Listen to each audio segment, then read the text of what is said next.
अब WTO यानी कि वर्ल्ड ट्रेड ऑर्गेनाइजेशन से कृषि को बाहर करने की मांग। किसान संगठनों का कहना है कि जब तक कृषि को WTO से बाहर नहीं किया जाता है, किसानों को न्याय नहीं मिलेगा और वो झुकेंगे भी नहीं।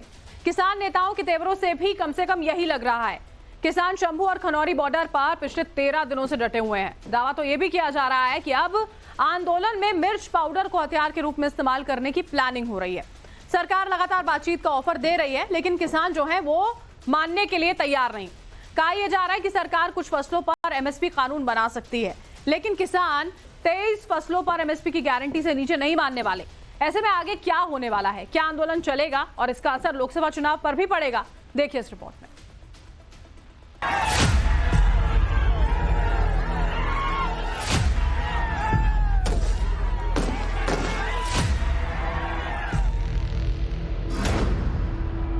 Poclain machine, hydraulic crane, bulldozer, पतंग, modified tractor, gas protection mask, water sprinkler machine, tractor. किसानों की तैयारी कितनी जबरदस्त है, कितनी फूल प्रूफ है, ट्रेनिंग कितनी जबरदस्त हुई है, इसका अंदाजा इन तस्वीरों को देखकर लगाया जा सकता है।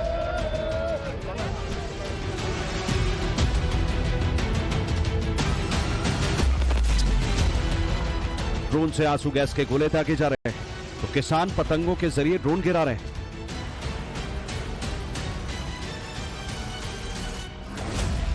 किसानों को दिल्ली में घुसने से रोकने के लिए बैरिकेडिंग लगाई गई, लेकिन किसान उसे हटाने के लिए पोकलैंड मशीन, बुलडोजर और हाइड्रा क्रेन का इस्तेमाल कर रहे हैं। ये तस्वीरें तो आप देख चुके हैं, लेकिन 29 फरवरी और उसके बाद को लेकर प्रदर्शनकारी किसानों की क्या प्लानिंग है? दिल्ली पर चढ़ाई के लिए आंदोलनकारी किसान और क्या क्या करने वाले हैं, वो सब कुछ आपको दिखाएंगे और बताएंगे। लेकिन उससे पहले किसान आंदोलन में किसानों के नए हथियार के बारे में जानकारी मिली है। खबर है कि अब किसान हथियार के रूप में लाल मिर्च पाउडर का इस्तेमाल कर रहे हैं। किसान पूरी प्लानिंग के साथ आए हैं कि कुछ भी हो जाए हम आगे की तरफ बढ़ेंगे, और हर ताले की चाबी उनके पास है। जिस तरीके से वो ड्रोन के सहायता से पतंग का इस्तेमाल कर रहे हैं, सीमेंट की बैरिगेटिंग के हिसाब से वो JCB ट्रैक्टर का इस्तेमाल कर रहे हैं, तो वहीं तीसरी तरफ आंसू गैस के एवज में उन्होंने इसका तोड़ लाल मिर्च पाउडर निकाला। कुछ दिन पहले खुद हरियाणा पुलिस ने इस बात की तस्दीक की थी कि किसानों ने प्रदर्शन के दौरान मिर्च पाउडर का इस्तेमाल किया था। दरअसल खनौरी बॉर्डर पर पुलिस किसानों को रोकने के लिए आंसू गैस के गोले छोड़ रही थी। उसी दौरान किसानों ने पुलिस कर्मियों को घेर कर खेतों में लाल मिर्च पाउडर डालकर आग लगा दी, जिसके कारण पुलिस कर्मियों को देखने और सांस लेने में भी दिक्कत आई। दाता सिंह खनौरी बॉर्डर पर पुलिस कर्मियों को घेरकर पुलिस नाके के आसपास भारी मात्रा में पराली में मिर्च पाउडर डालकर आग लगा दी गई और पुलिस कर्मियों पर प्रदर्शनकारियों द्वारा भारी पथराव तथा लाठी गंडासे से भी हमला किया गया। इस हमले में लगभग 12 पुलिसकर्मी गंभीर रूप से घायल हुए हैं और इस जहरीले धुएं के कारण नाके के आसपास के क्षेत्र में पुलिस कर्मियों को सांस लेने में दिक्कत हुई और दिखने में भी भारी परेशानी का सामना हुआ। किसान लगातार, आपको बता दें, किसान लाल मिर्च काफी संख्या में लेने की पूरी तरीके से प्लानिंग में है, क्योंकि उन्होंने कहा है कि अगर आंसू गैस होते तो इसका एवज में इसका जवाब यही होगा कि वो पराली में करीब लाल मिर्च पाउडर डाल देंगे और उसमें आग लगा देंगे, जिसकी वजह से हरियाणा प्रशासन को काफी ज्यादा परेशान होगी, आंखों में जलन होगी, विजिबिलिटी जीरो होगी और सांस लेने में दिक्कत होगी। और इसी तरीके की किसानों की प्लानिंग है। हालांकि आपको बता दें कि जिस तरीके से दोनों के बीच में तनाव है, वो अभी थमने का नाम नहीं ले रहा है। किसान संगठन जानते हैं कि दिल्ली कूच से पहले उन्हें हरियाणा पुलिस के सुरक्षा चक्र को भेदना होगा। इसके लिए वो अलग अलग तरीके अपना रहे हैं। किसान पूरी प्लानिंग के साथ आए हैं। किसान नेताओं का कहना है कि वो किसी भी कीमत पर पीछे नहीं हटेंगे। किसान नेताओं के तेवरों से साफ है कि आगे क्या कुछ होने वाला है। पहले भी इनके तेवर दुनिया देख चुकी है।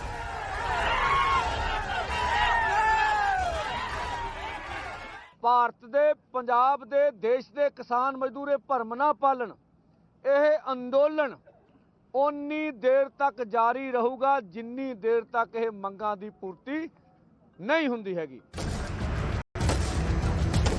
किसान संगठन का आरोप है कि हरियाणा की CID के 200 से ज्यादा आदमी जो शंभू और खनौरी बॉर्डर पर आंदोलन में घुसे हुए हैं, ये लोग किसान नेताओं को टारगेट बनाने की फिराक में हैं। वो नेताओं का एक्सीडेंट करा सकते हैं, ये लड़ाई झगड़ा कर उन पर अटैक भी कर सकते हैं।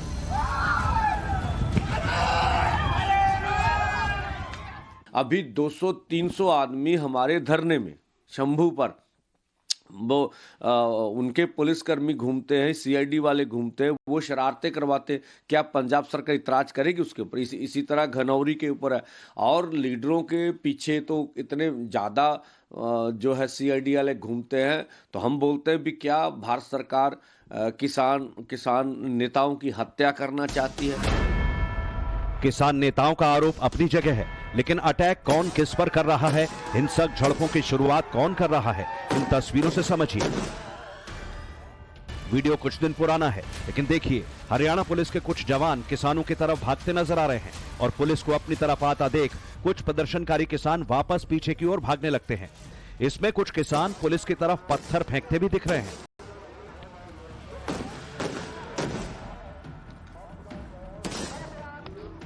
सेफ्टी शील्ड के साथ पुलिस किसानों को रोकने के लिए आगे बढ़ रही है, लेकिन किसानों के सामने टिकना मुश्किल हो रहा है, जबकि इन्हीं सब वीडियो को दिखाकर किसान संगठन बार बार ये आरोप लगाते रहे कि किसानों के साथ बर्बर सुलूक हो रहा। इस वीडियो में देखिए कितने बड़े बड़े पत्थरों से पुलिस टीम पर हमला किया जा रहा है। झंडा लिए इस शख्स को देखिए, वो कितना बड़ा पत्थर उठाने की कोशिश कर रहा है। पुलिस पर हमले के दौरान किसानों ने अपना चेहरा ढक लिया है। किसानों की भीड़ को तितर बितर करने के लिए जब पुलिस की तरफ से टीयर गैस फायर किया गया, तब कहीं जाकर किसानों ने अपने कदम पीछे खींचे। इधर दिल्ली कूच को लेकर आखिरी फैसला 29 फरवरी को होना है, लेकिन उससे पहले 3 दिनों की रूपरेखा सामने है। 27 को फिर दोनों फोरम KMM किसान मजदूर मोर्चा, जिसमें मैं खुद काम करता है, 100 से प्लस ऊपर अम्ब्रेला यूनियन है, उनका ये KMM है, और SKM नॉन पॉलिटिकल, उनके ऊपर भी बहुत सारे, उनके पास भी बहुत सारी यूनियन है। वो 27 को दोनों अलग अलग हम लोग विचार चर्चा करेंगे। 28 को दोनों मिलकर एक ज्वाइंट चर्चा करेंगे और 29 को फिर आगे का कार्यक्रम पूरे देश के समक्ष रखा जाएगा। आंदोलनकारी किसान आंदोलन को आगे बढ़ाने के लिए अपनी प्लानिंग करके बैठे हैं, लेकिन सरकार से किसानों की 4 दौर की बातचीत के बावजूद कोई समाधान नहीं निकला है। 8 फरवरी को किसानों और केंद्र सरकार की पहले राउंड की बातचीत हुई, लेकिन यह बेनतीजा रही। फिर 12 फरवरी को बैठक हुई, इसमें भी कोई सहमति नहीं बनी। 15 फरवरी को तीसरे राउंड की बैठक भी बेनतीजा रही। 18 फरवरी को भी सरकार और किसानों में बातचीत हुई, लेकिन किसान अपनी मांगों पर अड़े रहे। हालांकि सरकार की तरफ से किसानों को 5वें दौर की बैठक के लिए आमंत्रित किया गया है, लेकिन किसान नेताओं का कहना है कि सरकार की तरफ से अब तक लिखित में कुछ नहीं आया।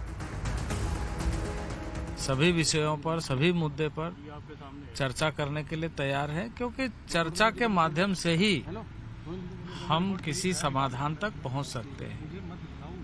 चर्चा हो, इसके लिए मैंने आमंत्रित किया है और निवेदन किया है कि शांति बनाए रखे, संयमित ढंग से।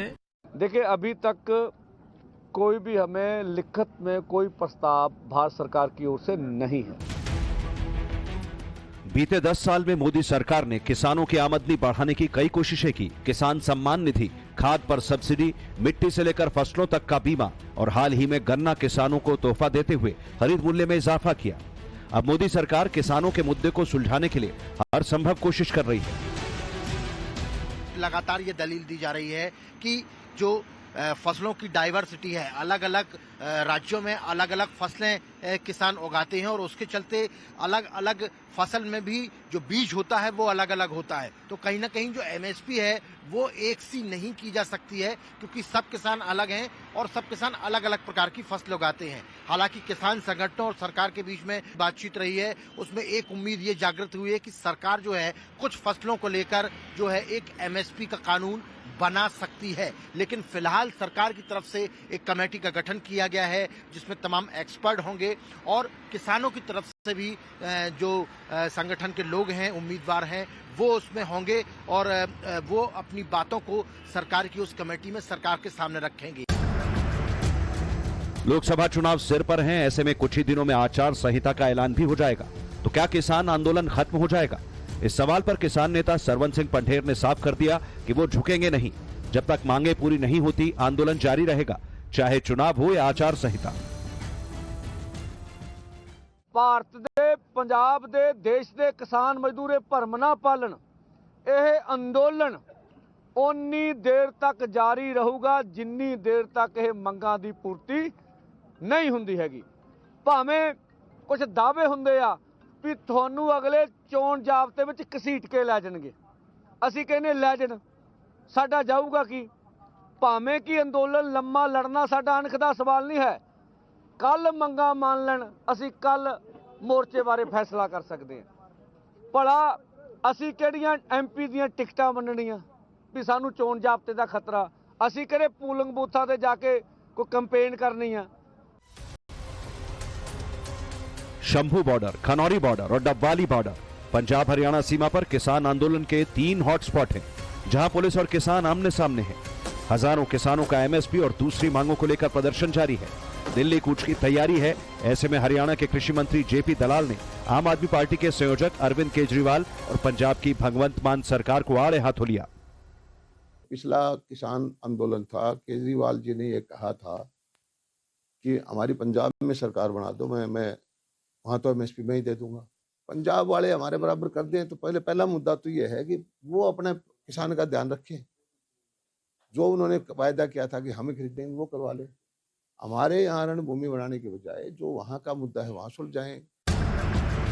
कुल मिलाकर हरियाणा के कृषि मंत्री दावा कर रहे हैं कि आंदोलन सिर्फ पंजाब के किसानों का है, क्योंकि किसानों के दिल्ली कूच को लेकर अभी तक जो कुछ हुआ वो सिर्फ पंजाब हरियाणा के बीच शंभू बॉर्डर पर हुआ। इसके अलावा देश के किसी दूसरे राज्य से किसानों की नाराजगी की कोई खबर सामने नहीं आई। लोकसभा चुनाव सिर पर हैं, सरकार बातचीत के जरिए समाधान निकालने की कोशिश कर रही है। कमेटी बनाकर उस पर आगे के प्लान पर काम कर रही है, लेकिन आंदोलनकारी किसान पीछे हटने के मूड में नहीं है। तो सवाल है कि क्या एक बार फिर 2021 में हुए आंदोलन वाली तस्वीर दिखाई देगी। खनौरी बॉर्डर से अमित गौतम और हिमांशु तिवारी के साथ bureau report, times now Bharat.